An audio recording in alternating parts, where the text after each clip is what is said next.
wabarakatuh. Innal hamdalillah nahmaduhu wa nasta'inuhu wa nastaghfiruh wa na'udzu billahi min shururi anfusina wa min sayyiati a'malina. May yahdihillahu fala mudilla lahu wa may yudlil fala hadiya lahu. Asyhadu an la ilaha illallah wahdahu la syarika lahu wa asyhadu anna Muhammadan abduhu wa rasuluh. Qala Allah Ta'ala fi kitabihil karim, ya ayyuhalladzina amanu taqullaha haqqa tuqatih wa la tamutunna illa wa antum muslimun. Amma ba'du, fa inna astaqal hadits kitabullah wa khairal hadi hadi Muhammadin sallallahu alaihi wasallam wa syarrul umuri muhdatsatuha wa kullu muhdatsatin bid'ah wa kullu bid'atin dhalalah wa kullu dhalalatin finnar. Allahumma shalli ala Muhammad wa ala alihi wa ashabihi wa man tabi'ahum bi ihsanin ila yaumiddin. Ayyuhal ikhwah azani wa azakullah. Alhamdulillah, puji syukur kita panjatkan kehadirat Allah Subhanahu wa taala yang telah melimpahkan banyak kenikmatan kepada kita, yang kenikmatan tersebut jika kita menghitung-hitungnya kita tidak akan mampu. Wa in ta'uddu nikmatallahi la tuhsuha. Jika kalian menghitung-hitung nikmat Allah, kalian tidak akan bisa menghitungnya dikarenakan saking banyaknya. Maka nikmat yang Allah berikan kepada kita sangat banyak. Di antaranya adalah pada pagi hari ini kita dimudahkan Allah Ta'ala untuk bisa mengisi waktu yang Allah berikan kepada kita, dimudahkan kita untuk bisa datang ke majelisul ilm, dimudahkan kita untuk bisa memiliki kesehatan dan lain-lainnya. Semoga kita selalu menjadi orang yang bersyukur kepada Allah Ta'ala atas segala nikmat yang Allah berikan kepada kita semuanya. Amin ya rabbal alamin. Ayyuhal ikhwah azani wa azakullah. Pada kesempatan pagi ini kita akan melanjutkan membacakan kitab Al-Arba'in An-Nawawiyah sampai kepada hadis yang ke-23. Tema di dalam hadis ini ada beberapa poin. Isinya tentang masalah taharah, kemudian tentang masalah zikir, kemudian tentang masalah sedekah dan masalah sabar. Beliau Al-Imam An-Nawawi rahimallahu ta'ala menukil suatu hadis sahih an Abi Malikin Al-Haris bin Asim Al-Ash'ari, dari Abu Malik Al-Haris bin Asim Al-Ash'ari radhiyallahu anhu qala, beliau mengatakan qala Rasulullah sallallahu alaihi wasallam, bersabda Rasul sallallahu alaihi wasallam, at-tuhuru syatrul iman. At-tuhur yaitu bersuci, itu adalah bagian dari iman, sebagian dari iman. Walhamdulillah tamla'ul mizan, dan ucapan alhamdulillah atau makna yang terkandung dalam kata alhamdulillah itu tamla'ul mizan, itu bisa memenuhi timbangan mizan. Subhanallah walhamdulillah tamla'an, dan ucapan atau kalimat subhanallah alhamdulillah, maka ini juga dua hal yang bisa memenuhi. Au tamla'u ma bainas sama wal ard, atau yang dimaksud adalah memenuhi antara langit dan bumi. Was-salatu nurun, salat adalah nur, adalah cahaya.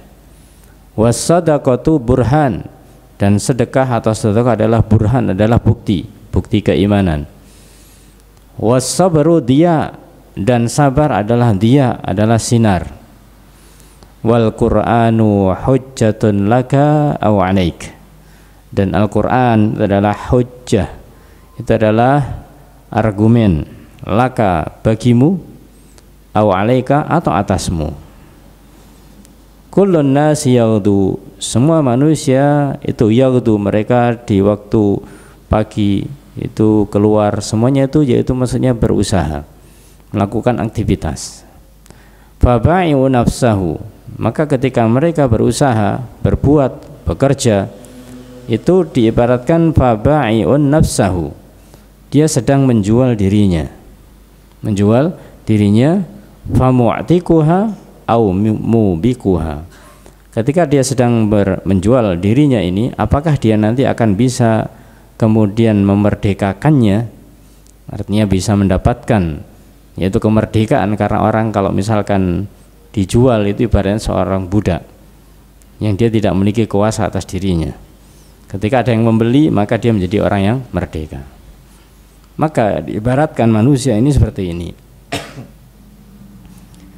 Famu'tikuha, apakah dia itu akan memerdekakannya, au mubikuha, atau bahkan membinasakannya, tidak bisa menyelamatkannya. Ayo ikhwah azani wazakullah, hadis ini adalah yang sahih riwayat Imam Muslim dan juga yang lainnya, yaitu Imam Ahmad, Imam Ad-Darimi, Imam At-Tirmidzi, An-Nasa'i, Ibnu Majah dan lain-lainnya. Dari hadis ini ya ikhwah azani wazakullah, yang pertama beliau Rasulullah SAW menyebutkan di dalam hadis ini at-tuhur syatrul iman, yaitu bersuci itu sebagian dari iman. Maka ini membantah atau mengoreksi ketika ada lafadz yang mengatakan an-nadhafatu minal iman, ya, kebersihan sebagian dari iman. Maka ya kalau lafadz itu lafadz yang tidak ada asalnya, ya, maka yang ada asalnya adalah at-tuhur, yaitu bersuci.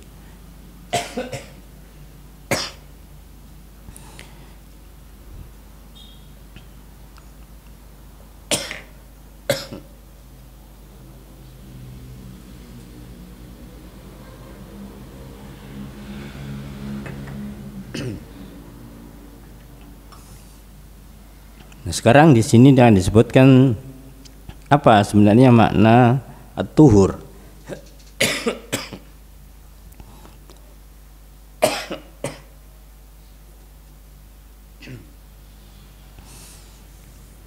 Ya ikhwah azani wa azakullah. Ketika Rasulullah SAW bersabda ini, maka para ulama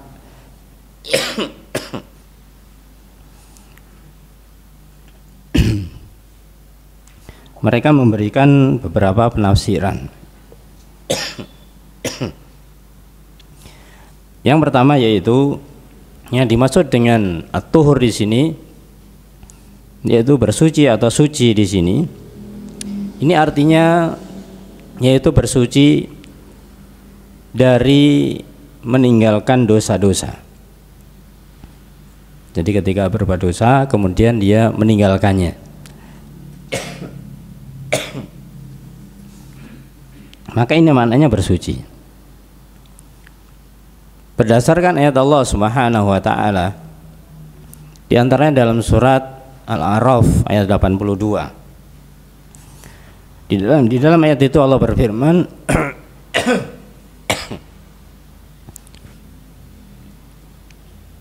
innahum unasun yatatahharun. Innahum, sesungguhnya mereka, unasun adalah manusia-manusia, yatatahharun, yang mereka menganggap suci atau menganggap dirinya suci, artinya tanpa dosa atau sedikit dosanya. Ini dikatakan yatatahharun, suci.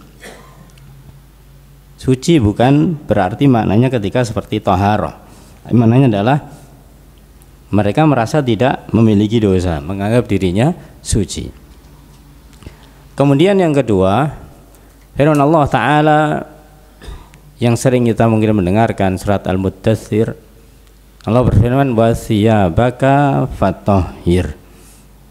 Wasiyabaka, dan siap pakaianmu bersihkanlah. Secara makna bahasanya tekstual, ini adalah memang mencuci pakaian, tapi tentunya tidak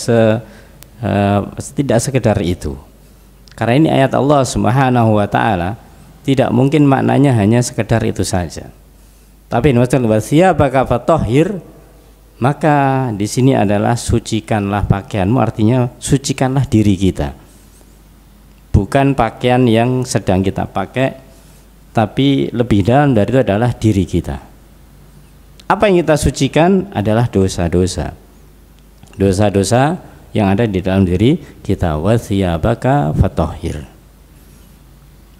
Kemudian juga di dalam ayat Allah yang lainnya, surat Al-Baqarah 222, Allah berfirman, Innallaha yuhibbut tawwabin wa yuhibbul mutatahhirin. Sesungguhnya Allah Ta'ala yuhibbut tawwabin, Allah mencintai orang-orang yang tawwab, yang suka berbuat taubat. Bukan hanya bertaubat sekali, tapi tawwab, yaitu orang-orang yang memang suka bertaubat. Wa yuhibbul mutatahhirin, dan menyukai orang yang mutatahhir, orang yang mensucikan, atau mereka orang yang menyucikan diri mereka sendiri. Di sini digabungkan antara tawwab wa mutatahhirin, yang taubat dan mensucikan diri. Maka ini maknanya adalah tidaklah makna secara fikih, tidak secara fikih yaitu berwudu atau bukan, tapi maknanya adalah mereka mensucikan diri, artinya membersihkan dari dosa-dosa yang mereka miliki. Ayolah ikhwah azani azkullah. Ini tafsiran pertama. Kemudian tafsiran yang kedua, sebagaimana umumnya atau sebagaimana asalnya, dan ini pendapat jumhur ulama, yang dimaksud dengan at-tuhur di sini, bersuci di sini adalah memang yaitu bersuci dari hadas, bersuci dari hadas dengan air, atau mungkin kalau tidak ada air tayamum, ya, mensuci dengan diri dari hadas ketika berhadas. Ayo ikhwah azani wa azakullah.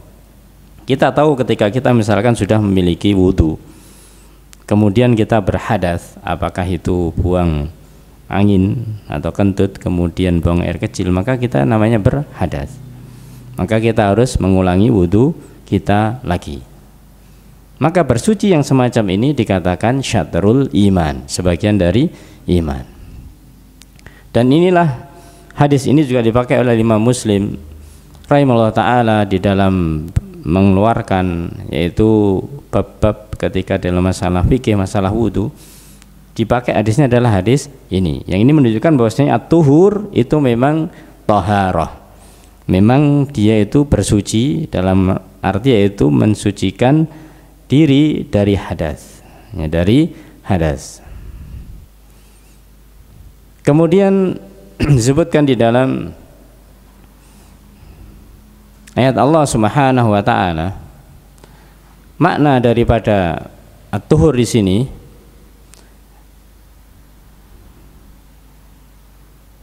bukan tuhurnya, itu imannya. At-tuhur syatrul iman, bahwasanya bersuci dari iman. Maka iman di sini ini diartikan salat. At-tuhur syatrul iman, bahwasanya bersuci sebagian dari iman, maksudnya adalah salat. Karena berdasarkan ayat Allah, wa ma kana Allahu liyudhi'a imanakum, wa ma kana Allah, dan Allah tidaklah liyudhi'a imanakum, menyanyiakan iman kalian. Maksud iman di sini itu adalah salat seorang muslim, seorang mukmin. Kita tahu para jamaah, yang namanya salat tidaklah sah ketika tidak terpenuhi syarat sebelumnya, itu apa? Berwudu. Jadi harus melakukan, atau dia harus bersuci terlebih dahulu. Kalau tidak berwudu kemudian sholat dalam kondisi dia berhadas, atau misalkan dia tidak punya wudu, biasanya orang mengatakan tidak suci begitu, maka sholatnya tidak sah karena syaratnya tidak terpenuhi. Ayolah ikhwah azani wa azkullah. Maka ini pendapat yang masyhur, pendapat yang terkenal, pendapat yang umumnya memang namanya at-tuhur adalah bersuci dalam arti taharah. Kemudian disebutkan oleh Ibnu Mas'ud radhiyallahu an, beliau mengatakan dihubungkan dengan yang namanya nanti ada pembahasan masalah sabar, tapi ini masalah iman. Tidak hanya at-tuhur, tapi juga ada lafadz as-sabr, yaitu sabar adalah separuh dari keimanan. Separuh dari keimanan. Apa hubungannya dengan at-tuhur? Maka beliau mengatakan bahwasanya sabar itu adalah separuh dari iman dan keyakinan adalah iman seluruhnya. Jadi sabar separuh iman, adapun keyakinan itu adalah iman seluruhnya. Kemudian beliau menjelaskan, karena iman mencakup sikap mengerjakan kewajiban, meninggalkan diharamkan, maka tidak bisa dilakukan kecuali dengan kesabaran. Orang melakukan ketaatan atau meninggalkan kemaksiatan tidak hanya sekali dua kali, tapi terus, maka butuh yang namanya kesabaran. Maka dikatakan sabar ini adalah menjadi separuh iman. Maka kemudian di akhir beliau mengatakan bahwasanya ini yang mirip dengan yang namanya wudu. Ini namanya wudu, bahwasanya adalah bagian dari sholat. Bagian dari sholat. Jadi ketika kita sholat berkali-kali, maka wudunya juga berkali-kali ketika batal. Nah, ini makna at-tuhur yang pada asal lafadznya adalah bersuci atau membersihkan diri dari hadas. Makna yang lebih khusus dari at-tuhur ini adalah berwudu. Makna lebih khusus adalah berwudu. Karena namanya yang kedua tadi bersuci itu bisa jadi berwudu, ya, bisa jadi dia itu mandi. Tapi yang khusus adalah wudu. At-tuhur syatrul iman, lebih khususnya adalah maknanya adalah berwudu. Jadi dari tiga makna ini para jamaah, tidaklah kemudian dikatakan kebersihan secara umum. Tidak dikatakan kebersihan secara umum. Tapi ada konsekuensi ketika mengatakan suci atau bersih, ini ada amalan yang dilakukan. Artinya ada syariat yang dilakukan. Sehingga yang ketiga dikatakan bahwasanya makna hadis at-tuhur di sini adalah merupakan maknanya adalah wudu, ya, adalah wudu. Di mana di dalam riwayat disebutkan oleh An-Nasa'i, kemudian Ibnu Majah dan yang lainnya dalam hadis yang petikan hadisnya berbunyi isbaghul wudu syatrul iman. Menyempurnakan wudu itu adalah sebagian dari iman. Menyempurnakan wudu sebagian dari iman, berarti at-tuhur itu maknanya adalah berwudu. Banyak juga di dalam penjelasan yang lainnya ya ikhwah azaniyah waskullah, yang pentingnya masalah wudu ini yang dikaitkan dengan iman. Karena iman itu juga nanti intinya adalah sholat. Ini adalah sholat. Di antaranya perkataan atau hadis yang bersumber dari Utsman bin Affan radhiyallahu an. Rasul bersabda, "Ma min muslimin yatatahharu fayutimmut tuhura alladzi kadzaballahu alaihi fayusalli hadhihi salawatil khams illa kanat kafaratin lima bainaha." Yang artinya bahwasanya tidaklah seorang muslim itu bersuci, berwudu, ya. Kemudian dia menyempurnakan bersucinya itu, wudunya disempurnakan. Yang diwajibkan kepadanya, kemudian dia sholat 5 waktu. Ini menunjukkan setelah wudu sholat. Melainkan sholat tersebut menjadi penghapus kesalahan di antara sholat yang lain. Maka ini menunjukkan pentingnya wudu yang merupakan bagian dari sholat. Begitu juga hadis-hadis yang lainnya terkait dengan hal ini. Untuk menunjukkan bahwasanya lafadz at-tuhur syatrul iman, ini wudu, artinya wudu yang itu merupakan penting. Maka disebutkan oleh dalam Sahih Muslim oleh Uqbah bin Amir, dia pernah mendengar Rasul bersabda, "Ma min muslimin," tidak ada seorang muslim pun, yatawaddau yang dia berwudu, fayuhsinu wudu'ah, kemudian dia membaguskan wudunya, menyempurnakan wudunya, summa yakumu, kemudian dia setelah itu yakum, artinya sholat, fayusalli rak'atain, kemudian dia sholat 2 rakaat, wudu sempurna, sholat 2 rakaat, muqbilun alaihima biqalbihi wa wajhih, yang dia mengarahkan hati dan juga wajahnya, maksudnya dia itu betul-betul mengharap ridha Allah Subhanahu wa ta'ala. Illa wajabat lahul jannah, melainkan dia akan masuk surga. Jadi amalan wudu sempurna diteruskan dengan sholat, ini bisa mengantarakan ke surga. Makanya dalam hadis at-tuhur syatrul iman, maka iman inilah yang menjadi modal untuk bisa masuk surganya Allah Subhanahu wa ta'ala. Itulah ya ikhwah azani wa azkullah, poin yang pertama di dalam hadis ini, at-tuhur syatrul iman, bahwasanya bersuci itu bagian dari iman. Kalau kita memahami secara umum, ya, bersuci diartikan dengan bersih. Memang tidak ada jeleknya seorang menjaga kebersihan, tapi jangan sampai nanti salah. Karena apa? Sesuatu yang bersih, ya, itu bisa jadi suci, bisa jadi tidak. Tapi sesuatu yang suci, ya, itu mesti bersih. Ya, mesti bersih. Artinya bersih itu bagaimana? Karena terjaga kesuciannya. Nah, kita lihat yang namanya katakanlah minuman yang dilarang, misalkan minuman yang alkohol misalkan demikian, kadang bening, ya, bersih begitu, ternyata haram, kan demikian, ternyata haram. Adapun sesuatu yang suci, meskipun itu kelihatannya tidak bersih, tapi itu adalah sesuatu yang dibolehkan. Ketika kita berwudu dengan air mutlak itu adalah air yang dimana masih terjaga sifat asalnya. Misalkan air hujan, ya, misalkan air hujan, ya mungkin tidak bening sekali, tapi ketika itu dikatakan air hujan, boleh untuk berwudu. Nah, ini adalah bagaimanakah antara suci dan bersih ini beda jauh. Karena jangan sampai nanti dimaknakan bahwasanya bersih.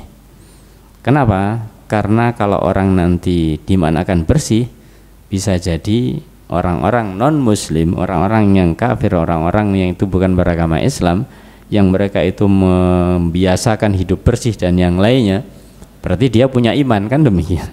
Maka ini tidak bisa. Karena apa ya? Karena mereka tidak punya iman, memang asalnya tidak punya iman, meskipun menjaga kebersihan, menjaga kesehatan dan yang lainnya, tapi imannya tidak ada. Adapun seorang muslim ketika melakukan suatu amal yang diperintahkan seperti tuhur di sini, bersuci ini, itu adalah memang bagian dari keimanannya. Wallahu a'lam bishawab. Selanjutnya ya ikhwah azani wa azakumullah.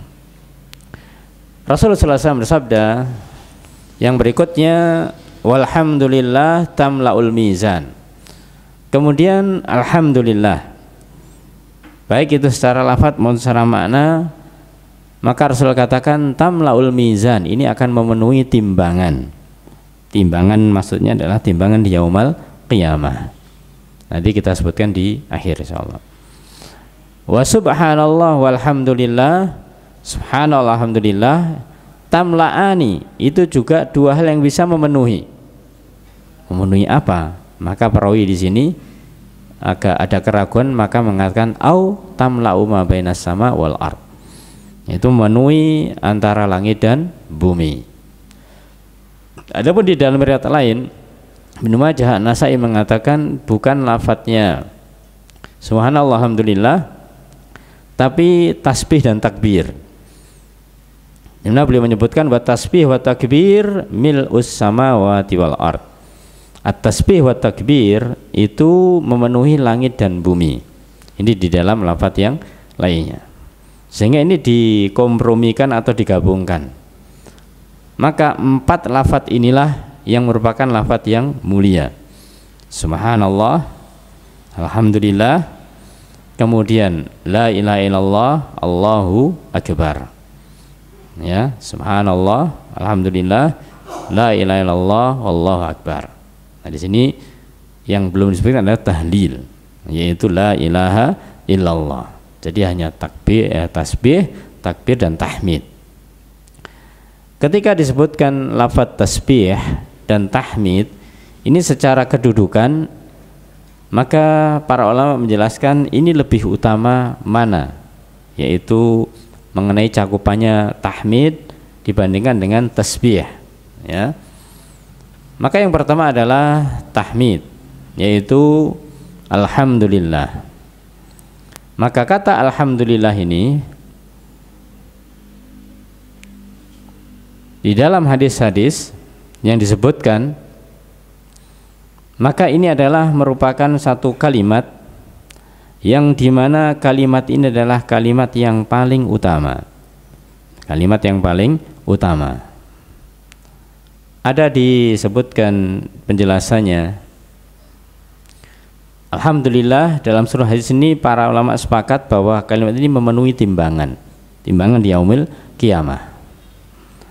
Dan juga ada yang mengatakan itu sebagai permisalan saja. Artinya apa? Artinya jika alhamdulillah ini berbentuk jasad, maka pasti dia akan memenuhi timbangan.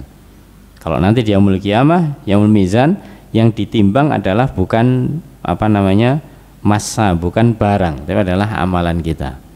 Maka misalkan diberupakan jasad, maka timbangan itu akan full dengan lafadz hamdalah ini. Ada yang juga mengilustrasikan bahasa kita, bahwasanya Allah nanti akan menjelmakan, ya, bahwasanya perbuatan dan perkataan manusia ini menjadi semacam jasad, sesuatu yang tampak, yang bisa dilihat, kemudian nanti akan ditimbang sehingga tahu bebannya atau beratnya ini berapa. Ini semuanya berdasarkan di dalam hadis Rasulullah Shallallahu Alaihi Wasallam yang dimana beliau bersabda dalam hadis sahih riwayat Muslim dari Abu Umamah Al-Bahili radhiyallahu an, beliau mengatakan, Iqra'ul Qur'an, bacalah oleh kalian Al-Qur'an, fa innahu ya'ti yaumal qiyamah syafi'an li ashabi, karena sesungguhnya Al-Quran nanti akan datang pada hari kiamat syafi'an, sebagai pemberi syafaat bagi pemiliknya, beri syafaat bagi pemiliknya. Pertama adalah Al-Quran. Kemudian beliau melanjutkan, Iqra'u zahrawaini, bacalah oleh kalian yaitu dua zahrah, dua bunga. Apa yang dimaksud dengan dua bunga kok dibaca? Maksudnya adalah surat di dalam Al-Quran, Al-Baqarah wa suratu Ali Imran, yaitu surat Al-Baqarah dan surat Ali Imran dikatakan adalah dua bunga. Bacalah dua surat ini. Fa innahuma ta'tiyan yaumal qiyamah, nanti kedua surat ini akan datang hari kiamat, ka'annahuma ghamamatan, dia akan datang pada kiamat seperti dua awan, au ka'annahuma ghayayatan, atau seperti suatu naungan, seperti suatu yang bisa menaungi, karena hari kiamat butuh yang namanya naungan ini. Au ka'annahuma firqani min tairin sawaf, diibaratkan lagi, atau seperti sekelompok burung yang sedang membentangkan sayapnya untuk membela pemiliknya ini, yaitu hajani an ashabihima, yang akan membela pemiliknya ini. Jadi ketika kita membaca surat Al-Baqarah, surat Ali Imran, ini akan menjadi pembela kita di hari kiamat kelak. Kemudian di bagian akhir dikatakan Iqra'u surat Al-Baqarah, dikhususkan dengan surat Al-Baqarah. Bacalah surat Al-Baqarah. Fa inna akhdaha barakatun, karena dengan mengambil itu, dengan membaca, membiasakan, ya bahkan rutin baca surat Al-Baqarah, itu ada barokahnya, Wa tarakaha hasratun, dan meninggalkan justru merugi. Ketika meninggalkan akan mendapatkan kerugian. Wala tastati'uha al-batalah, dan tidak akan mampu untuk mengganggunya al-batalah, yaitu tukang-tukang sihir. Ya, ketika kita membaca surat Al-Baqarah, maka akan tertolak dari sihir, tukang-tukang sihir. Makanya kita diperintahkan untuk membiasakan membaca surat Al-Baqarah di rumah kita. Ya, bahasanya kalau orang sekarang mengatakan sebagai benteng, ya, sebagai benteng. Maka jangan hanya kita membaca Al-Quran, apakah Al-Baqarah atau yang lain, itu hanya di masjid-masjid saja. Maka rumah justru harus dihidupkan. Di masjid baca, di rumah apalagi. Karena waktu kita itu banyak di rumah dibandingkan dengan di masjid. Ya, di masjid kita lakukan amalan yang kita bisa lakukan di rumah, selain yang wajib di masjid itu selama waktu kita lakukan di rumah. Ketika bisanya di masjid, tapi di rumah jangan sampai dilalaikan. Nah, inilah para jamaah, dari yang disebutkan di sini, ini Rasul menggambarkan suatu amalan, ya, itu seperti jasad, seperti dijasadkan. Tadi diibaratkan yaitu seperti awan, seperti naungan, seperti sekelompok burung. Nah, itu kan kalau misalkan ditimbang itu kan tampak beratnya berapa, ya. Juga disebutkan di dalam hadis yang masyhur, ya, terkait dengan dua kata ini, yaitu subhanallah dan alhamdulillah. Rasul bersabda di dalam hadis yang sahih pula dari Imam Bukhari, kalimatani habibatan ilar rahman. Ada dua kalimat yang dicintai oleh Ar-Rahman, oleh Allah Subhanahu wa taala. Dua kalimat yang dicintai Allah Subhanahu wa taala. Khafifatan ala lisan, yang itu ringan pada lisan, maksudnya mudah diucapkan, tidak sulit, tidak lama, gampang. Tsaqilatan fil mizan, namun berat nanti di timbangan, nilainya itu sangat besar. Apa itu? Subhanallah wa bihamdi, subhanallahil azim. Ya, inilah dua kalimat. Yang pertama subhanallah wa bihamdi, ada kata subhanallah kemudian digabung wa bihamdi. Kemudian subhanallah al-azim, ya, subhanallah al-azim. Maha suci Allah dan segala puji baginya, maha suci Allah yang maha agung. Ayo ikhwah azani wa azakumullah.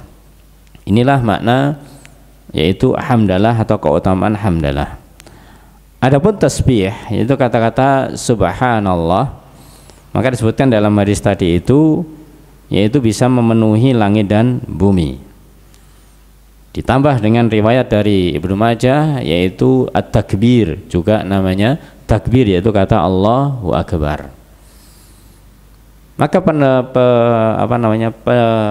penjelasannya terkait dengan tasbih dan tahmid khususnya, mana yang lebih utama, maka disebutkan bahwasanya tahmid, kata alhamdulillah, itu yang lebih utama dibandingkan dengan tasbih. Yang artinya apa utama di sini? Ketika menyebutkan lafaz alhamdulillah saja itu sudah cukup. Sudah cukup. Tapi kita menyebutkan subhanallah, ini biasanya ada barengannya, apakah dengan alhamdulillah atau dengan kata-kata al-azim tadi itu. Kenapa kok demikian? Karena maknanya demikian. Tahmid, alhamdulillah itu maknanya adalah menetapkan seluruh pujian milik Allah. Seluruh pujian-pujian ini hanya milik Allah Subhanahu wa ta'ala, ya, termasuk menetapkan segala kesempurnaan yang ada pada Allah Subhanahu wa ta'ala. Maka kita mengatakan alhamdulillah, segala puji, ya, segala pujian itu hanya bagi Allah Ta'ala, sudah semuanya menyeluruh, semuanya adalah menyeluruh, ya, tidak ada yang terkecuali. Sedangkan tasbih yang mensucikan ini, ketika kita mengucapkan subhanallah, berarti kita mensucikan Allah dari hal-hal yang kurang, hal-hal yang cacat, hal-hal yang aib, hal-hal yang kurang. Kita mensucikan itu semuanya dari Allah Subhanahu wa ta'ala. Maka penetapan terhadap kesempurnaan Allah dengan yaitu mensucikan dari hal-hal yang kurang kepada Allah, maka ini kedudukannya lebih utama penetapan ini. Karena dan menetapkan ini sudah mencakup seluruhnya, sehingga kata-kata alhamdulillah itu lebih agung, lebih utama. Karena ketika orang mengucapkan alhamdulillah selesai, titik, cukup. Tapi ketika subhanallah, coba kalau kita mengucapkan subhanallah itu biasanya ada gandengannya, subhanallah il azim, ya, subhanallah wa bihamdi, itu disambung atau ada gandengannya. Inilah pentingnya kita memahami lafaz-lafaz ini. Kemudian ya ikhwah azani wa azakumullah, Lafaz hadis dari Rasulullah SAW, adapun yang berikutnya takbir dan tahlil, maka ini adalah dua lafaz yang utama juga, namun kita tidak jelaskan di sini secara mendetail atau tambahannya. Kita sudah tahu adalah kalimat utama seperti kalimat la ilaha illallah adalah kalimat tauhid. Kalimat tauhid, kalimat la ilaha illallah. Meskipun demikian, kalau dibandingkan dengan hamdalah, maka masih yaitu agung kalimat hamdalah ini. Karena apa? Karena kalimat tauhid itu menetapkan secara khusus tentang keesaannya Allah Subhanahu wa ta'ala. Adapun hamdalah adalah seluruhnya. Banyak para yaitu imam atau para ulama mengatakan terkait dengan kemuliaan hamdalah. Di antaranya dikatakan oleh An-Nakhai, beliau mengatakan para ulama berpendapat bahwa alhamdulillah kalimat yang paling banyak dilipat gandakan pahalanya. Maka sering-seringlah kita mengucapkan alhamdulillah. Ada juga mengatakan tidak ada perkataan yang lebih dilipat gandakan pahalanya daripada alhamdulillah. Ya, meskipun kita misalkan ditanya gimana kabarnya, ya meskipun kita sedang punya sakit ini dan itu, alhamdulillah terlebih dahulu. Ya alhamdulillah, ya meskipun kita mungkin sedang sakit dan yang lainnya, karena para jamaah meskipun kita dalam kondisi sakit, kita tidak harus mengatakan gimana kabarnya, waduh saya sedang sakit dan demikian. Hakikatnya kita sakit itu pada saat itu dan mungkin tidak lama, sebelumnya kita sehat sudah lama. Ya, ibaratnya sekian waktu kita tidak sakit, kemudian sakit hanya 2-3 hari. Maka ketika ditanya dalam 2-3 hari sedang sakit itu, gimana kabarmu? Ya saya sedang sakit. Maka tidak ada salahnya mengatakan alhamdulillah. Kenapa alhamdulillah padahal kita sedang sakit? Ya sakitnya hanya sebentar saja. Bisa jadi mungkin sakitnya hanya satu jenis saja, tidak sakit yang banyak. Ini melatih diri kita untuk tidak banyak ngersulo, tidak banyak sambat. Ya, membiasakan diri untuk tidak banyak sambat. Ditanya apapun alhamdulillah.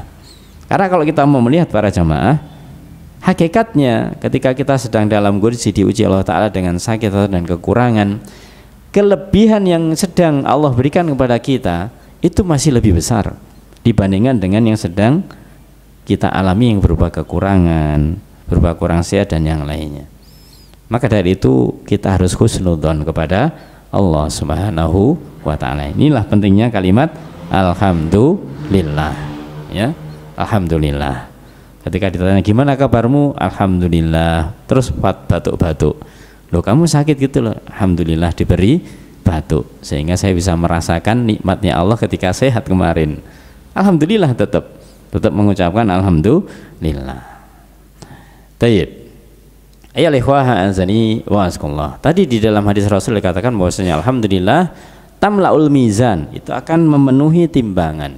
Ini menunjukkan bahwasanya Ahlussunnah wal Jamaah harus yakin dengan suatu fase di yaumul qiyamah yang namanya yaumul mizan, hari penimbangan amal. Hari penimbangan amal. Kalau boleh kita nukilkan 3 di antara fase itu, ada hari penyodoran amal, yaumul ard, yaitu catatan-catatan amal itu disodorkan kepada manusia. Kemudian yaumul hisab, hari penghitungan amal, baru kemudian yaumul mizan, hari penimbangan amal. Maka ini menunjukkan keadilannya Allah Subhanahu wa Ta'ala. Dan ketika nanti di yaumul mizan, yang harus kita yakini bahwasanya Ahlussunnah wal Jamaah meyakini bahwasanya mizan itu memang benar-benar adalah suatu benda atau alat yang untuk menimbang amal seseorang. Ini tidak hanya sekedar kiasan, saja, tapi adalah hakiki, adalah secara hakiki. Ada timbangan yang Allah siapkan untuk menimbang amal-amal seseorang ketika di dunia. Dan lebih dijelaskan oleh mereka bahwasanya timbangan ini memiliki 2 daun 2 daun neraca. Nah, 2 daun timbangan ini, ya, 2 daun timbangan atau neraca ini. Nah, untuk lebih jelasnya ada hadis yang bisa kita sebutkan. Yang pertama kita nukilkan ayat Allah Ta'ala dulu dalam surat Al-Mu'minun. Allah berfirman, faman sakulat mawazinuhu faulaika humul muflihun. Maka barang siapa yang mereka itu berat timbangannya, nah, timbangannya berat berarti amalannya bagus, faulaika humul muflihun, itulah orang-orang yang muflih, orang-orang yang beruntung. Waman khaffat mawazinuh, adapun yang ringan timbangannya, ya, faulaika alladziina khasiru anfusahum, itulah orang-orang yang mereka merugikan diri mereka sendiri. Fi jahannam khalidun, mereka nanti kekal di dalam neraka jahannam. Naudzubillah. Jadi ada berat, ada ringan. Ada berat, ada ringan. Ini menunjukkan timbangannya hakiki demikian. Untuk menunjukkan kehakikian timbangan ini, dalam sabda Rasulullah SAW yang agak panjang, beliau bersabda, innallaha sayukhallisu rajulan min ummati ala ru'usil khalaiq yaumal qiyamah fayanshuru alaihi tis'atan wa tis'ina sijillan kullu sijillin mislu middil basar misli maddil basar summa yaqul atunkiru hadha syai'a adalah maka kadabati al-hafidun fayaqul la ya rabbi fayaqul afalaka udrun fayaqul la ya rabbi fayaqul bala innalaka indana hasanatan fa innahu la dulma alaikal yaum fatahruju bitaqatun fiha asyhadu an la ilaha illallah wa asyhadu anna muhammadar rasulullah fayaqul uhdur waznak fayaqul ya rabbi ma hadhil bitaqah ma hadhihi sijillat faqal innaka la tudlam qal fatudau sijillat fi kaffi kifatin wal bitaqah fi kifatin fatashat as-sijillatu wa thaqulat al bitaqah fala yaskulu ma'asmillah syai'un, yang artinya bahwasanya innallaha sayukhallisu rajulan min ummati ala ru'usil khalaiq yaumil qiyamah, bahwasanya Allah Ta'ala nanti pada kiamat akan menyelamatkan seorang dari umatku di hadapan makhluknya. Ini dikenal dengan hadis bitokoh. Istilahnya hadis bitokoh. Bitokoh kartu. Hadis kartu. Beliau menjelaskan fayanshuru alaihi tis'atan wa tis'ina sijillan, akan didatangkan satu catatan. Di dalam catatan ini pada seseorang ini terdapat 99 catatan dosa. Ya, 99 catatan dosa yang dilakukan ketika di dunia. Ya. Kemudian disebutkan pula bahwasanya kullu sijillin mislu maddil basar, setiap catatan ini maka itu jarak atau banyaknya atau panjangnya ketika catatan itu sejauh jarak mata memandang. Ya, enggak terhitung. Ini baru satu, apalagi 99. Ya bahasanya sudah down sudah. Ya, hamba ini sudah down ketika mengetahui dosanya sekian banyaknya. Kemudian Allah berfirman, ya sumayakul atunkiru min hadza syai'.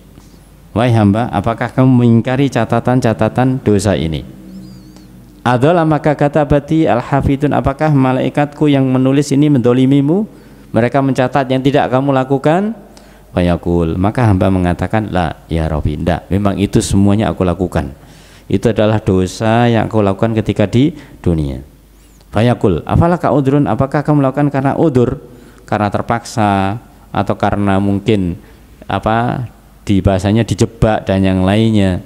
Maka hamba mengatakan la ya Rabbi, saya memang melakukan itu semuanya dengan kesadaran, ngakui dosanya hamba ini.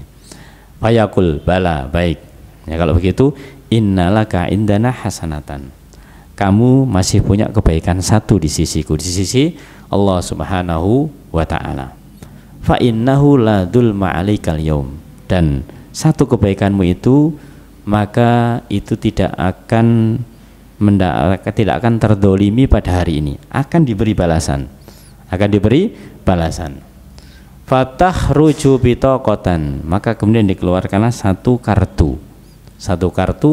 Kartu ini yaitu isinya tulisannya ternyata asyhadu an la ilaha illallah wa asyhadu anna Muhammadan Rasulullah abduhu wa rasuluh, Muhammadan abduhu wa rasuluh, yaitu 2 kalimat syahadat.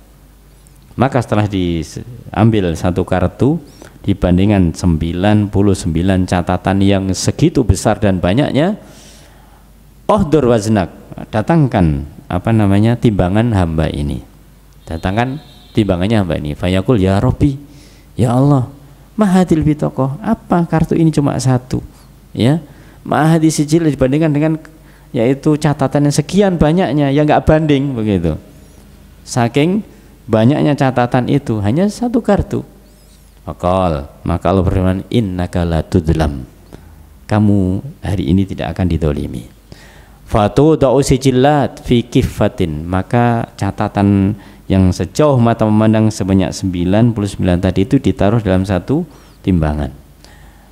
Wal bitokoh fi kifatin, dan bitokoh satu ditaruh di satunya. Ini menunjukkan adanya dua neraca timbangan ini. Fata syatis sijillat, ternyata 99 catatan dosa itu ternyata ringan, ya. Wasakulat al bitokoh, dan kemudian satu kartu itu kemudian dia berat. Maka terheran-heran hamba ini, menjadi terheran-heran hamba ini. Maka dikatakan fala yaskulu ma'asmillah syai'un, maka tidak ada satupun yang lebih berat dibandingkan dengan nama Allah Subhanahu wa ta'ala. Faidah yang sangat penting para jamaah, yang pertama, bahwasanya di yaumul kiamah ada namanya yaumul mizan, hari penimbangan amal. Dan yang lebih penting yang terakhir di sini, kalimat tauhid, kalimat syahadatain itu harus kita jaga. Harus kita jaga. Tapi jangan sampai orang salah paham dengan hal ini. Ketika dia salah paham, maka nanti dia meremehkan. Yang penting kan saya sudah mengatakan, sudah mengucapkan syahadat, kan nanti beruntung meskipun dosa saya banyak. Nah ini yang bahaya, ini yang bahaya. Karena apa?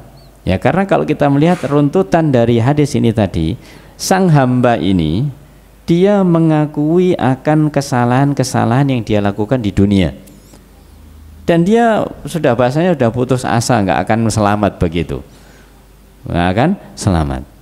Dan dia kemudian memiliki satu kartu yang isinya syahadatain, yang ini Allah yang menentukan.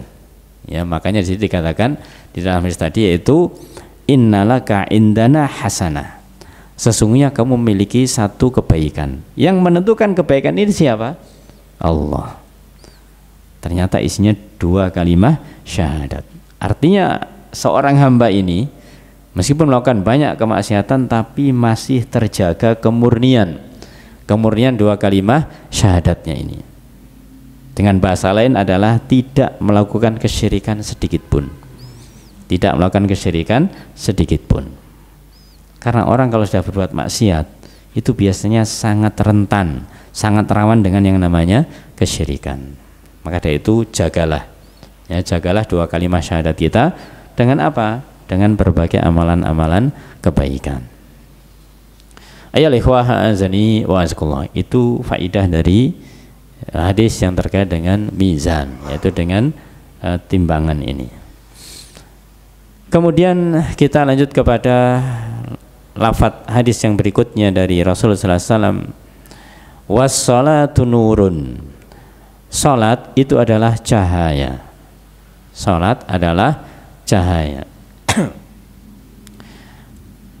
Ya ikhwah azani wa azakumullah, salat dikatakan sebagai cahaya ya karena dengan orang melakukan salat dia memiliki faidah, memiliki efek pada dirinya untuk supaya dia itu melakukan berbagai macam kebaikan dan meninggalkan berbagai macam keburukan, bisa membedakan satu dengan yang lainnya, yang ini hak, yang ini batil, yang ini halal, yang ini haram, lantaran apa? Salat.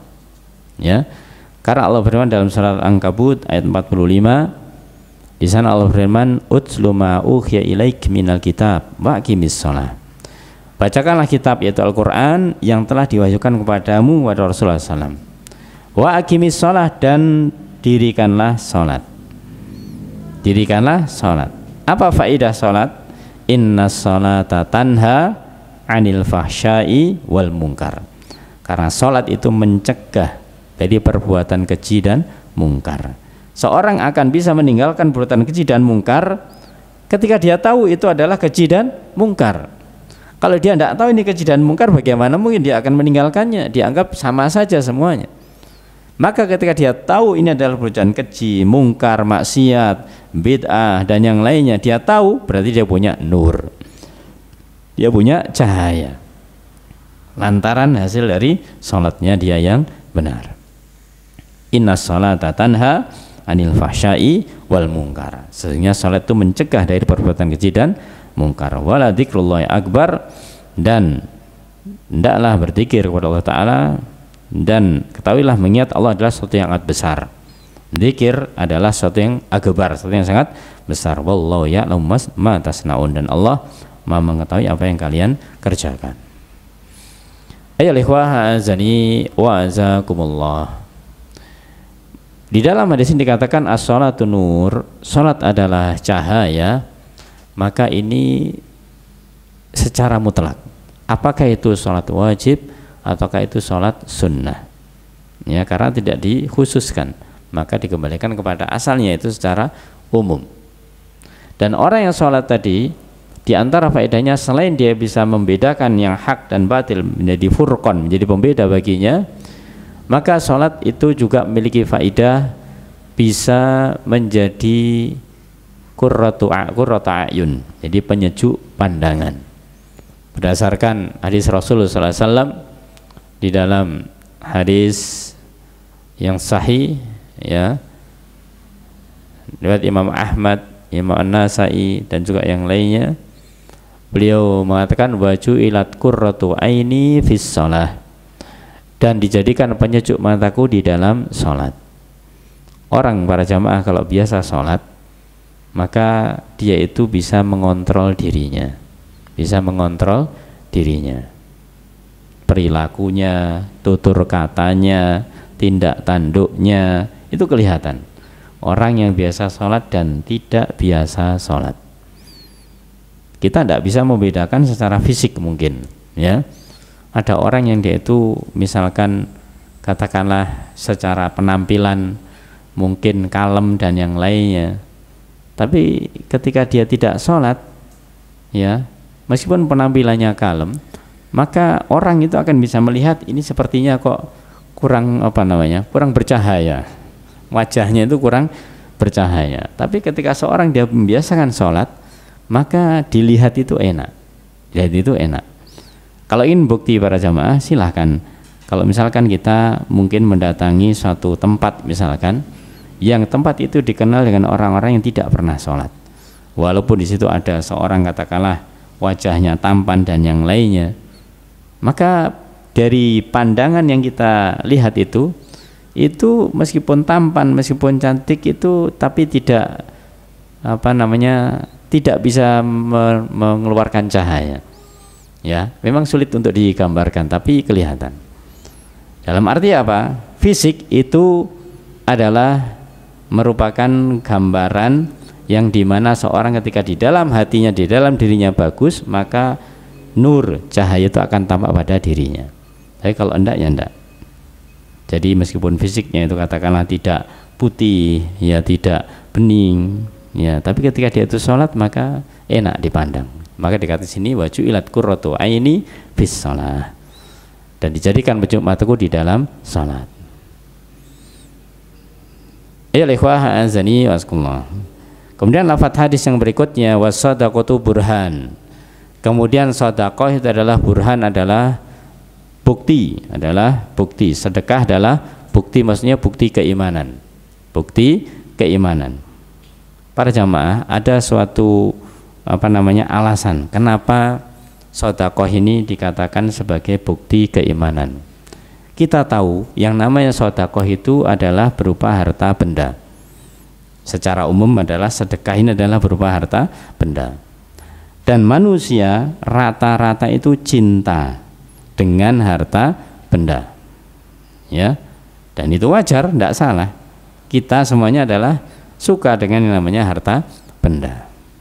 Nah, ketika kita semuanya mencintai harta benda kita, kemudian diminta oleh syariat untuk mengeluarkannya untuk sedekah, apalagi untuk zakat, kita ini bagaimana? Mau apa tidak? Kita ini bisa ikhlas ataukah tidak? Maka inilah ujian. Inilah ujian dari Allah Ta'ala. Harta yang kita miliki ketika kita diminta untuk mengeluarkannya itu mau apa tidak? Bisa membuktikan ataukah tidak? Kalau kita bisa membuktikan, ya, maka kita akan keluarkan. Maka itulah namanya burhan. Namanya apa? Bukti tentang keimanan kita kepada Allah. Kita yakin rezeki yang kita miliki dari Allah. Ketika Allah meminta, maka kita juga keluarkan untuk Allah atau karena Allah Ta'ala. Berarti ini adalah bukti yang namanya keimanan. Ini namanya sedekah, ya. Namanya sedekah adalah bukti dari keimanan. Ayo ikhwah azani wa azkullah. Sedekah tentunya ini adalah sesuatu yang ketika seorang mau melaksanakannya sesuai dengan kemampuannya, sesuai dengan kemampuan yang dia miliki. Beda dengan namanya zakat. Kalau memang zakat, misalkan zakatul fitr wajib, ya memang harus mengeluarkan ketika punya kemampuan. Kalau sedekah maka semampu mereka. Ayo ikhwah azaniyakumullah. Kemudian lafaz berikutnya was-sabru dia. Sabar itu adalah dia. Sabar adalah dia itu sinar. Ya, ada istilah sinar, ada istilah cahaya. Kalau matahari itu apa? Cahaya matahari apa sinar matahari? Sinar. Kalau rembulan? Sinar rembulan apa cahaya rembulan? Ya. Ya, itu sudah dijelaskan oleh Allah Subhanahu wa taala. Allah berfirman dalam surat Yunus ayat yang kelima. Allah berfirman dalam ayat itu, surat Yunus ayat 5, "Huwallazi ja'ala syamsa diya'an wal qamara nuran." Dialah Allah Ta'ala yang menjadikan asyams, matahari sebagai diya, sebagai sinar, wal qamar, dan rembulan sebagai nur, sebagai cahaya. Apa bedanya? Diya, cahaya, sinar, dengan nur, yaitu cahaya. Ya ikhwah azani wa azakullah. Namanya sinar, yaitu sinar matahari. Kita melihat yang namanya fungsinya, manfaatnya. Di antara manfaat yang sangat gamblang, yang sangat jelas, ketika kita menjemur baju, pakaian, ya, kemudian kita taruh di luar, kena sinar matahari, akhirnya kering. Maka inilah yang namanya sinar. Yaitu apa? Yaitu berupa cahaya yang memiliki efek, memiliki pengaruh atau mengandung panas sehingga berfungsi bagi yang membutuhkan. Adapun cahaya rembulan, ya, cahaya rembulan kalau kita malam-malam kemudian mencuci pakaian, kita jemur di luar, malam-malam kena sinar, kena cahaya bulan, insya Allah tidak kering-kering juga. Ya, karena tidak ada yang bersifat membakar itu. Maka di sini dibedakan Allah Ta'ala yang terkait dengan matahari dan rembulan. Kalau matahari memang sifatnya itu adalah cahaya yang membakar, kalau rembulan itu tidak, ya, tapi tidak sampai membakar. Ini kalau kita membedakan antara sinar dan cahaya. Kalaupun kita menggunakan cahaya matahari misalkan, ya, tapi maknanya sinar, begitu loh, ya. Ya, sinar rembulan tapi maknanya cahaya.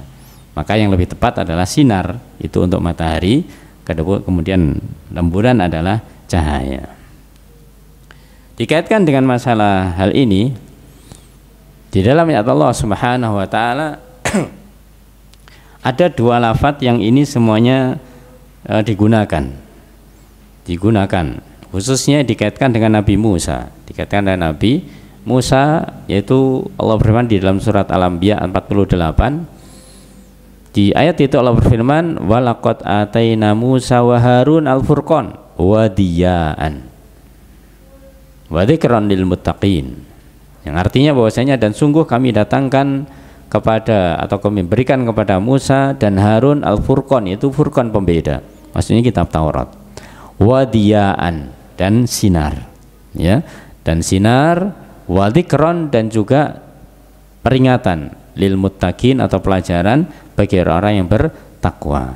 Di ayat ini Allah berfirman yaitu dengan dia, dengan sinar, ya, karena Nabi Musa dan Nabi Harun diperintahkan untuk bagaimanakah dengan kitab ini bisa membakar, ya, membakar orang-orang yang mereka itu di bawah kepemimpinannya Fir'aun, supaya mereka itu kembali kepada beribadah kepada Allah Subhanahu wa taala. Namun demikian dalam ayat yang lain disebutkan dengan istilah nur, ya, dalam surat Al-Maidah ayat 44, Al-Maidah 44, Allah berfirman, inna anzalna taurah fiha hudan wa nur. Sesungguhnya kami menurunkan kitab Taurat, di dalamnya ada hudan, petunjuk, dan nur, dan ada cahaya.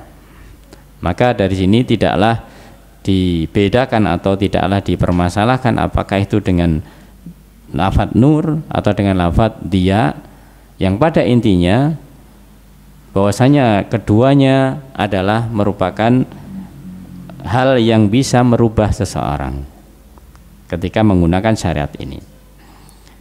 Kemudian disebutkan perbedaan sifat, ya, perbedaan sifat, yaitu yang terkait dengan lafadz dia dan kemudian lafadz nur, cahaya ini. Maka kalau ad-dia itu rata-rata syariat-syariat yang dibawa oleh nabi-nabi sebelum Rasulullah Shallallahu Alaihi Wasallam, ya. Jadi sifatnya bahasanya membakar, ya. Jadi gampangannya ketika kaumnya tidak menerima apa yang dibawa oleh Rasulnya ini, kemudian diperingatkan juga tidak mau, Allah langsung memberikan adab kepada mereka. Beda dengan syariatnya Rasulullah SAW, maka ini membawa yaitu keistiqomahan atau kelurusan. Diperingatkan, adabnya tidak langsung saat itu, ya. Adabnya tidak langsung saat itu. Bahkan Rasulullah SAW ketika ditawari, maka beliau menolak, berharap nanti bisa mendapatkan hidayah Allah di waktu-waktu yang lainnya. Inilah kehalusan ajaran syariatnya Rasulullah Shallallahu Alaihi Wasallam. Kembali kepada kata sabar, yaitu as-sabru dia, bahwasanya sabar adalah sinar. Maka kita mengetahui yang namanya kesabaran ini, Imam An-Nawawi sendiri juga membagi sabar menjadi 3. As-sabru fit ta'ah, sabar di dalam ketaatan. Kemudian sabar apa? Anil maksiyah, sabar dari kemaksiatan. Nah, yang ketiga adalah sabar as-sabru indal musibah, sabar ketika tertimpa musibah atau alal aqdar, sesuai dengan takdir. Maka dari 3 macam sabar, sabar di atas ketaatan, sabar dari berbuat maksiat, sabar ketika tertimpa musibah, ini ada salah satu amalan yang bisa mencakup 3 ini. Amalan hamba yang Allah syariatkan yang mencakup 3 kesabaran ini. Amalan apa kira-kira? Yang mencakup 3 hal ini, yaitu amalan as-siyam, amalan puasa, ya. Kok bukan sholat? Perhatikan, kalau seseorang sedang dia berpuasa dibandingkan dengan yang sholat, untuk ketaatan sama, ya.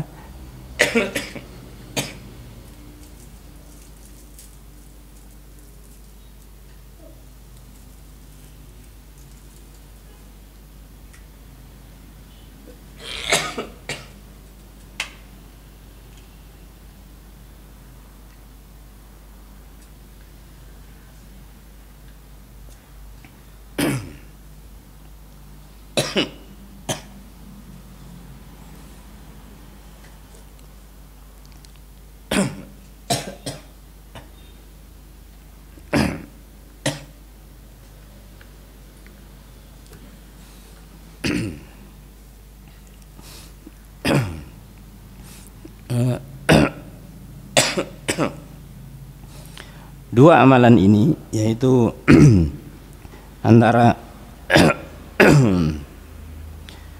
antara sholat dan puasa, kalau tidak masalah sabar dalam ketaatan sama-sama merupakan ketaatan. Kemudian yang kedua yaitu anil maksiyah, sabar meninggalkan kemaksiatan, sama juga orang yang dia itu sholat otomatis dia memang meninggalkan kemaksiatan. Apalagi puasa, memang kewajibannya harus meninggalkan kemaksiatan.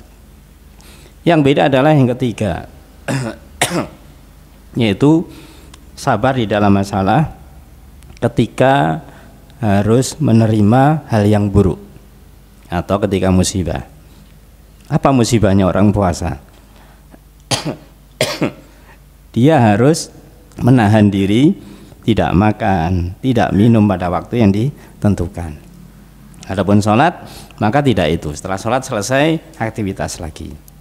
Maka puasa adalah amalan yang mencakup 3 macam sabar. Ayolah ikhwah azaniyatullah. Kita beranjak kepada bagian yang agak akhir di sini.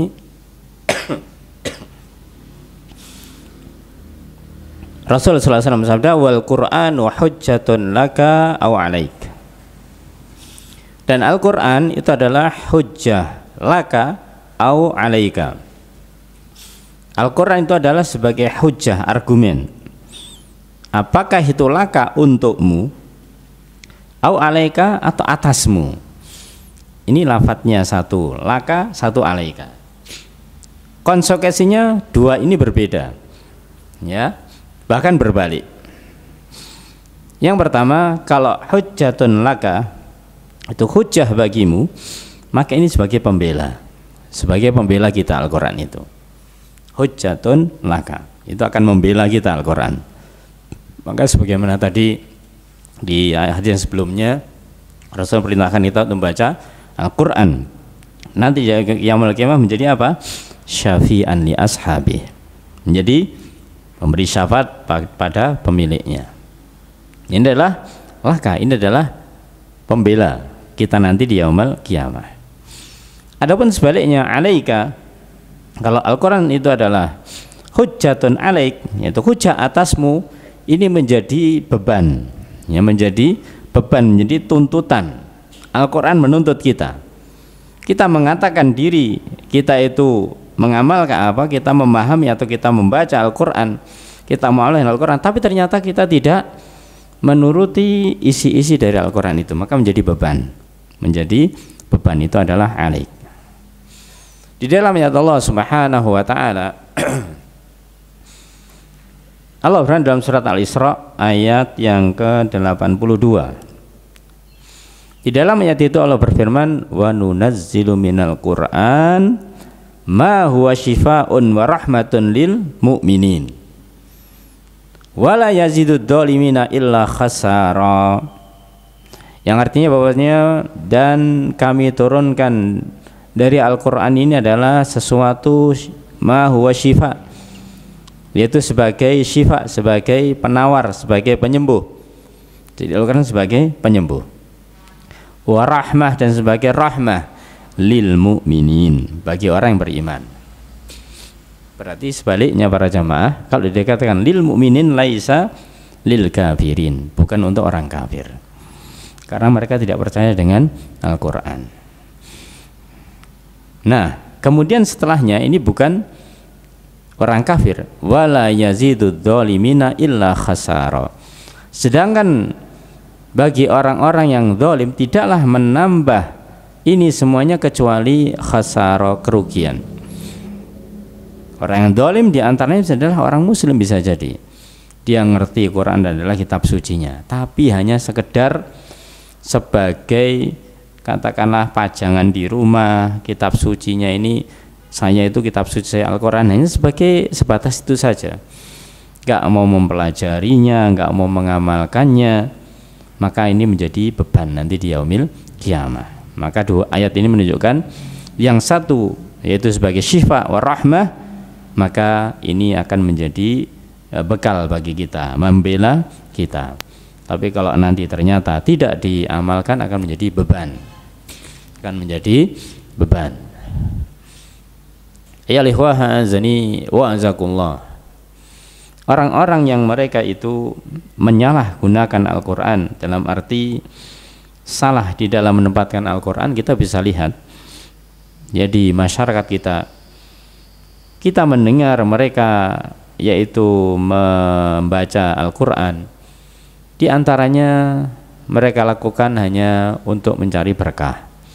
Bahasanya ada selamatan ya, kemudian sebelum acara diadakan atau dibacakan tilawatul Quran. Acara pertama pembukaan, kedua bacaan ayat-ayat suci Al-Quran. Padahal acaranya kadang-kadang nggak bener ya.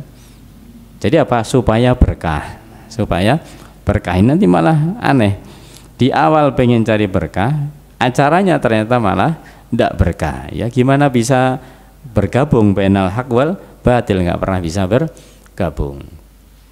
Atau di dalam kitab Al-Firqah An-Najiyah, Minat Firqatin Najiyah, yaitu Syekh Jamil Zainu rahimahullah ta'ala menyebutkan yang terkait dengan bacaan Quran. Beliau mengatakan kadang-kadang tidaklah didengarkan atau tidaklah terdengar dari satu rumah kecuali ketika ada orang meninggal di situ. Ketika meninggal baru terdengar Al-Qur'annya. Ketika sebelum itu tidak terdengar sama sekali. Ini kan berarti salah penempatan, ya. Atau di dalam hal-hal yang lainnya. Maka disebutkan suatu perkataan yang bagus dari Ibnu Mas'ud radhiyallahu an. Beliau mengatakan tentang Al-Quran adalah Al-Qur'anu syafi'un musyaffa'. Al-Quran itu dia syafi', dia nanti akan bisa memberi syafaat, musyaffa' dan diberi hak untuk memberikan syafaat. Sebagaimana hadis yang tadi kita sebutkan sebelumnya, syafi'an li ashabi. Wa mahilun musaddaq. Selain syafi'un musyaffa', selain memberi syafaat dan diberi hak untuk memberikan syafaat, maka juga sebagai mahilun musaddaq, pendebat yang dibenarkan. Jadi satunya membantu bahasanya, yang satunya ini mempertanyakan. Ini Quran. Kalau Quran ini nanti bisa membantu kita, maka berarti kita mendapatkan syafaat. Tapi kalau ternyata Quran mendebat kita, ya ini kita bahaya ini. Kita akan ditanya tentang Quran kita. Faman ja'alahu amamah, maka barang siapa meletakkan Al-Quran di depannya, dia memiliki Al-Quran di depannya, qadahu ilal jannah, dia akan mengantarkan ke surganya Allah Subhanahu wa ta'ala. Kalau dia meletakkan Quran di depannya, artinya sebagai apa? Panutan, petunjuk. Maka akan diarahkan Al-Quran ini untuk menuju surganya Allah Subhanahu wa ta'ala. Wa man ja'alahu khalfah, dan barang siapa menjadikan Al-Quran di belakangnya, dia jalan sendiri, Qurannya ditinggal ya, Qurannya ditinggal, qadahu ilan nar, maka dia akan menarik ke dalam neraka. Maka inilah jadi para jemaah ya, untuk memperlakukan yang namanya Al-Quran ini, karena ada dua kemungkinan, hujjatun laka au alaika. Apakah itu menjadi hujjah bagimu, itu menjadi pembelamu, atau hujjatun alaik, atau malah justru menjadi penuntutmu di akhirat kelak. Maka kita berdoa kepada Allah Ta'ala semoga menjadi hujjatun lana, menjadi hujjah bagi kita. Amin ya rabbal alamin. Bagian akhir dari ikhwah azani wa azakumullah, Rasulullah SAW bersabda, kullun nasi yaghdu, setiap manusia dia akan keluar untuk berusaha, berupaya, bekerja, berbuat, beramal. Maka fabai'un nafsahu, maka dia akan menjual dirinya, famu'tikuha, dan dia akan memperdagangkannya kembali, au mubikuha, atau dia akan membinasakan dirinya sendiri. Ini maknanya para jamaah, bahwasanya ketika seseorang itu dalam keseharian, ya kita semuanya dalam keseharian ini maka ini dikatakan menjual diri. Kita itu menjual diri kita untuk siapa atau kepada siapa. Maka kalau kita itu ingin bisa merdeka, maka juallah diri kita kepada Allah Subhanahu wa ta'ala. Juallah diri kita kepada Allah Subhanahu wa ta'ala. Apa maksudnya? Ketika kita menjual diri kepada Allah Subhanahu wa ta'ala, berarti kita melakukan apa saja yang menjadi keinginannya Allah Subhanahu wa ta'ala. Dan itu akhirnya kita merdeka. Merdeka dari azabnya Allah Subhanahu wa ta'ala. Namun sebaliknya, kalau seseorang dia itu berusaha, kemudian dia menjual dirinya kepada selain Allah, melakukan kesyirikan, melakukan kemaksiatan, maka berarti dia akan membinasakan dirinya, karena dia akan dimasukkan nerakanya Allah Subhanahu wa ta'ala. Disebutkan di dalam ayat Allah Subhanahu wa ta'ala dengan bahasa yaitu semacam menjual dan membeli. Dalam surat At-Taubah ayat 111 Allah berfirman, Innallaha ashtara minal mu'minina anfusahum wa amwalahum bi anna lahumul jannah. Allah berfirman, sesungguhnya Allah Subhanahu wa ta'ala membeli, ya, ishtara, innallaha ashtara. Allah membeli dari orang mukmin itu adalah anfusahum wa amwalahum, yaitu diri-diri mereka dan harta-harta mereka. Allah akan membeli diri-diri kita, diri kaum mukmin dan kaum muslimin, dan juga harta kita, bi anna lahumul jannah. Akan diberikan balasannya oleh Allah berupa apa?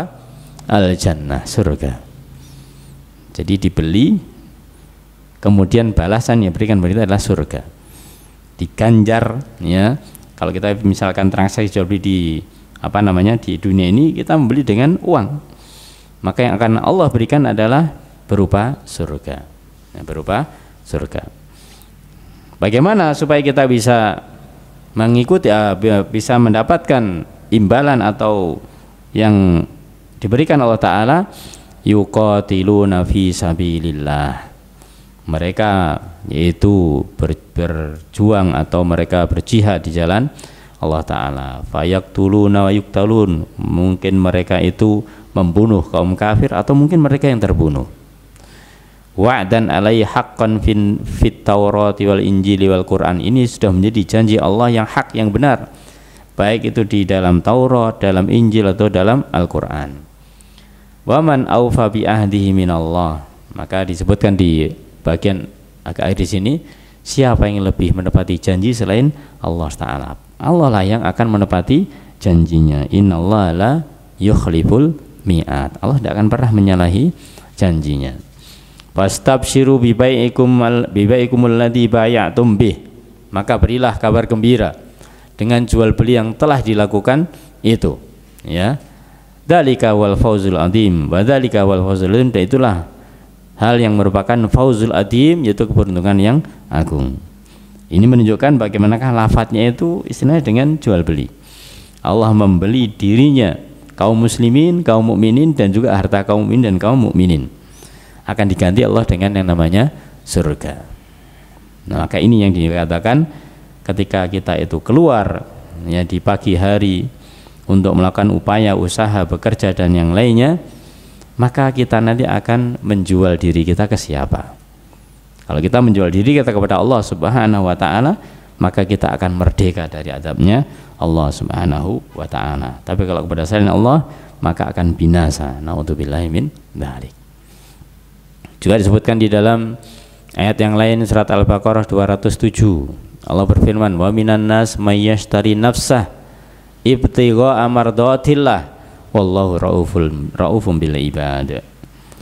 Dan di antara manusia ada yang mereka itu membeli dirinya, mengorbankan dirinya, ibtigha'a mardatillah, untuk mencari ridhonya Allah Subhanahu wa ta'ala. Jadi dia itu mengorbankan dirinya, ya, menjual dirinya untuk mencari ridhonya Allah Ta'ala. wallahu raufun bil ibad. Allah Maha Penyantun bagi hambanya, pasti akan mendapatkan balasan dari Allah Subhanahu wa taala. Ayyuhal ikhwah azani wa azakumullah. Maka itulah makna dari penggalan hadis yang terakhir, bahwasanya manusia ketika mereka keluar kemudian mereka itu menjual dirinya itu, apakah dia nanti bisa memerdekakan dirinya dari azab Allah, artinya transaksinya dengan Allah, ataukah dia dengan selain Allah yang akan bisa membinasakannya. Kemudian yang terakhir kita sebutkan di sini sebagai kesimpulan dari hadis yang kita bacakan. Hadis yang kita bacakan ini secara singkat ada faidah atau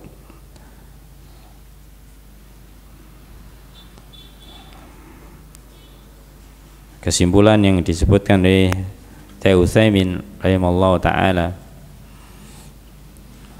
Beliau menyebutkan di dalam hadis ini, fi hadzal hadis fawaid, di dalam hadis ini ada faidah-faidah yang banyak.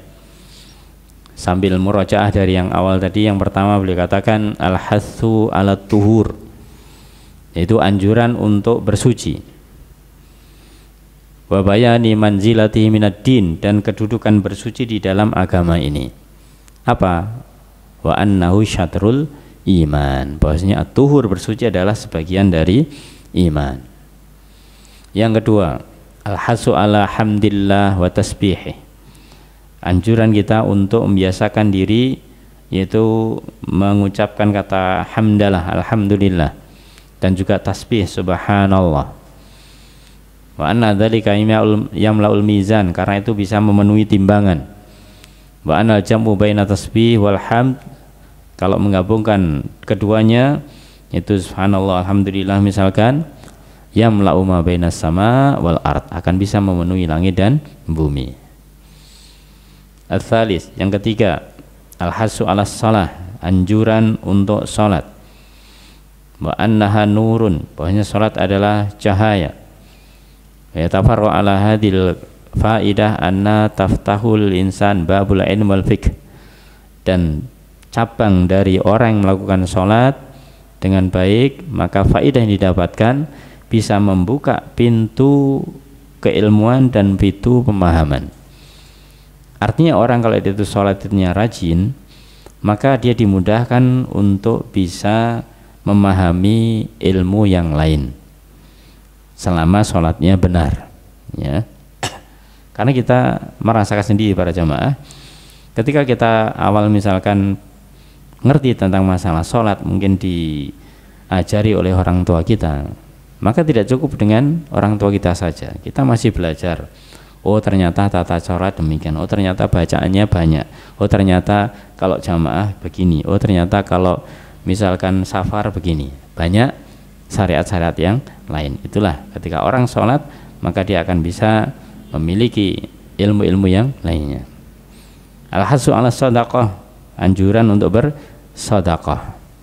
Babayanu anha burhan, dan penjelasan bahwasanya dalam merupakan bukti keimanan. Wa dalilun 'ala sidqi imani sahibiha, dan ini menunjukkan atas benarnya iman bagi pemiliknya. Al-hasu 'ala sabr, yaitu anjuran untuk bersabar. Wa anhu diya, adalah sebagai sinar, dari seorang yang memiliki kesabaran ini. Kemudian yang berikutnya beliau mengatakan annal Quran hujjatun lil insan aw alaih. Al-Quran adalah sebagai argumen, hujjah lil insan, bagi manusia sebagai pembela, ataukah dia sebagai penuntut, ya, akan menuntut diri seseorang itu. Dan beliau katakan sini tidak ada di antara itu, maksudnya di tengah-tengah tidak ada. Jadi pembela ya jadi penuntut, tidak ada. Salah satunya, kalau tidak ada pembela ya penuntut. Maka kita harus bisa menjadikan Quran sebagai pembela kita.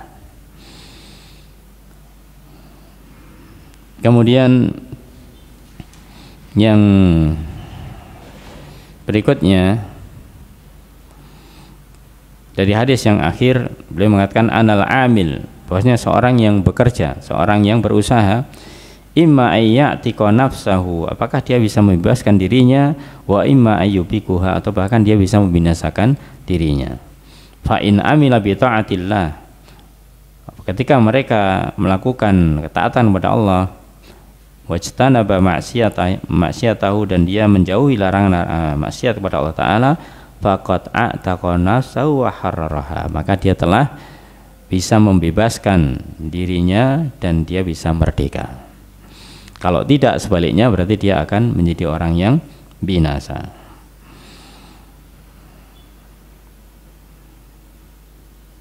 Yang terakhir disebutkan bahwasanya anal khuryata hakikatan, bahwasanya kebebasan yang sejati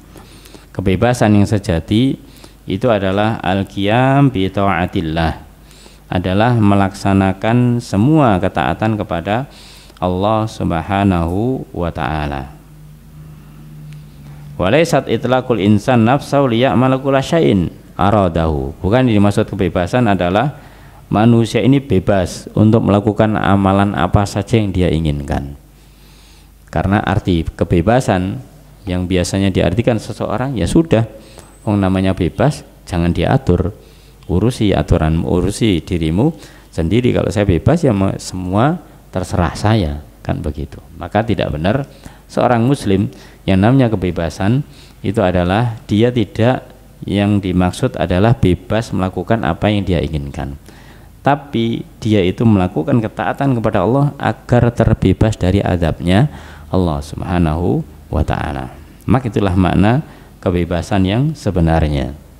Ya, kebebasan yang sebenarnya bebas dari pengaruh syaitan, bebas dari ajakan-ajakan syirik, ya, bebas dari berbagai macam kemaksiatan. Ini namanya kebebasan yang hakiki. Wallahu a'lamu bis-shawab.